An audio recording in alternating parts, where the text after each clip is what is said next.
Hey, what's going on, guys? It's been a while, I know. For those of you that follow the channel, you may have been wondering, where is Colin? Where has he been? And my answer is focusing quite a bit more on my band Jive Machine.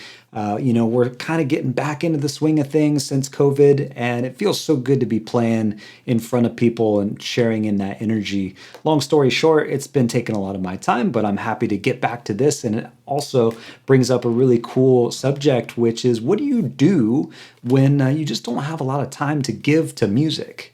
You want to get better. You're a passionate player. You want to whittle away in the old practice shed, but you just are having trouble getting down to it. Or maybe your job is asking too much of you, or your girlfriend just won't have it anymore, or I don't know what, but hopefully that's not the scenario. Nevertheless, I wanted to share with you some thoughts on what to do when the going gets tough and you just are having a hard time committing to a long woodshed. So here are my suggestions. Number one, use the superset concept. So to borrow a term from exercise, in a gym, you might see somebody working their chest for one set and then flipping over and working their back. So opposing muscle groups. We can do that as guitar players. And the way we might do that is to work exclusively on the left hand for a minute or two. Something like that, that's going to drill your legato side of playing. And then as that hand starts to fatigue, you're going to jump over to the right hand and do something very specific there. And it's very easy to do with open strings. Something that I have had a lot of success with is to play the open strings in a kind of a jog sprint manner. I learned this from John Petrucci a long time ago, where we would do 16th notes, 1E and a 2E and a etc. And then maybe at the tail end of the measure, maybe just add one grouping of 16th note triplets. So a 1, 2, 3, 1, 2, 3, or a 1, 2, 3, 4, 5, 6 would sound like this. 1E and a 2E and a 3E. And once again, I'll go through some open strings.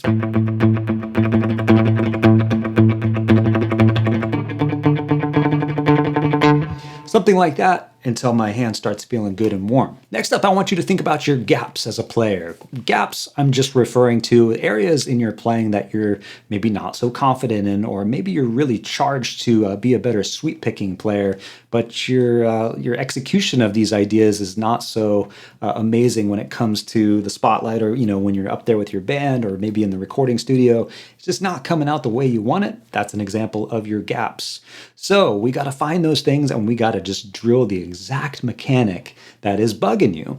So for some people, the upstrokes on a sweeping portion can be murder. It's something about the way that it flips your hand, and it's not the same as this angle that we've got when we're picking downstrokes. So if that is the case, we got to isolate that move. So maybe something like...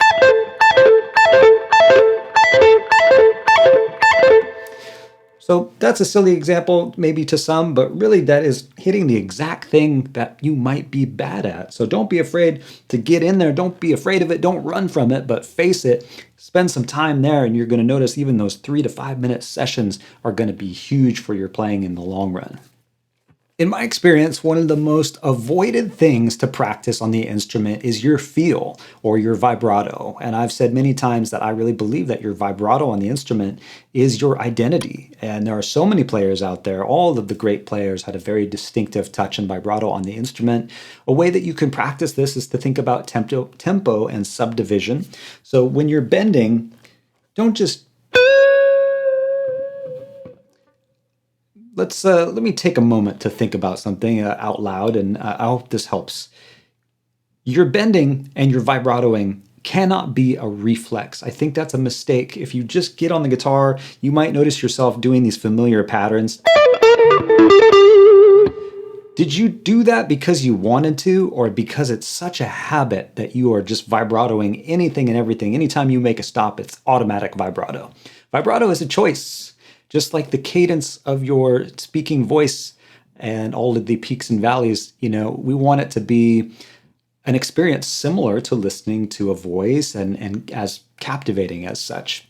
So practice the vibrato, narrow, wide, fast, slow. Think of the vibrato as 8th notes, 16th notes, maybe even 16th note triplets, really fast. But learning to control it against the tempo is huge. You may start to notice that your favorite players have a specific subdivision in their vibrato. Maybe that's what you are attracted to. So spend some time working on your feel. You will not regret it. In fact, it might be one of the most important exercises that you do. To create an exercise with this involved, I would pick a scale or a key and try to work your way through that.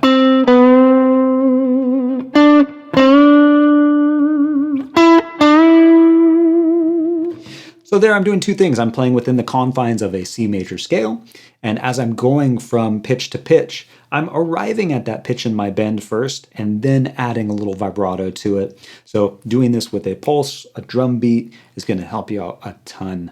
Highly recommend it. Another thing I see a lot of guitar players avoid or maybe just not thinking about is stretching. And stretching is as important to an athlete as it is to a musician, believe it or not. Something that could be holding you back from doing the most amazing technique right now might just be a simple stretching routine.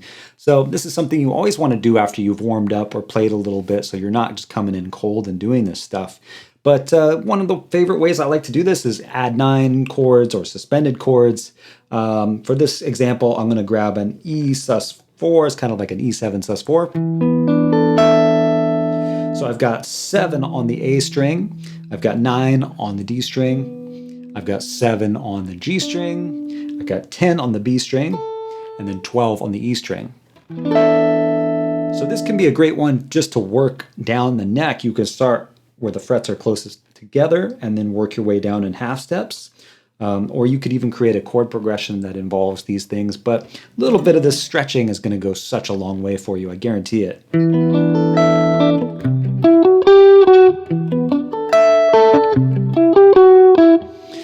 Try it for yourself. The last concept I want to leave you with is creating one specific goal. Now, this could be in the span of a week or a couple of practice sessions. I'll leave that to you, and you should probably experiment with both of those. I heard the term or this saying a long time ago. I forget who told me, but it was, if you want something done, give it to a busy person.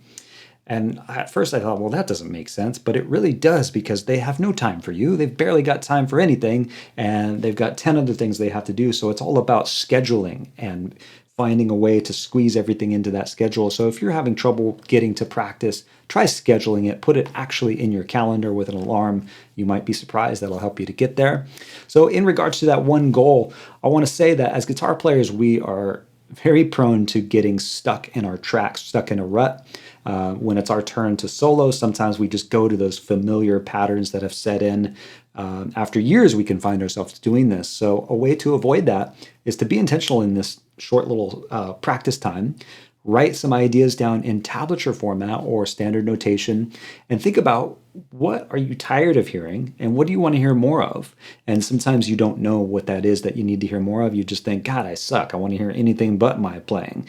I've been there. I know how frustrating that can be. And what always gets me out of that is experimentation. So when you don't know, you got to just go in a direction. And there's nothing wrong with just going in a direction. Pick that direction, stick with it for a while, and then make an outcome-based decision on everything. I hope this helps. Let me know your questions in the comments below. Thank you so much for watching, and I'm looking forward to seeing you again real soon.